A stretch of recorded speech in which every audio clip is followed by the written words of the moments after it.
Kuɗin IAS Niger, Mali, Burkina, alhamdulillah, alhamdulillah, alhamdulillah, alhamdulillah. Wato menene gaskiyar magana dangane da hitowar kuɗin IAS?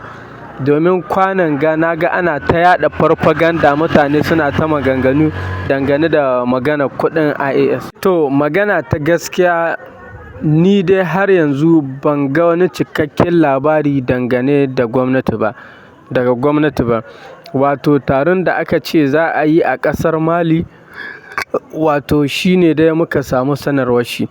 Amma mutane ku ƙara haƙuri, muna nan dukkan wani labari da gwamnati ta fitar za ku ji, kuma za mu ɗora muku shi, kuma mu ƙara yi muku bayani dalla dalla.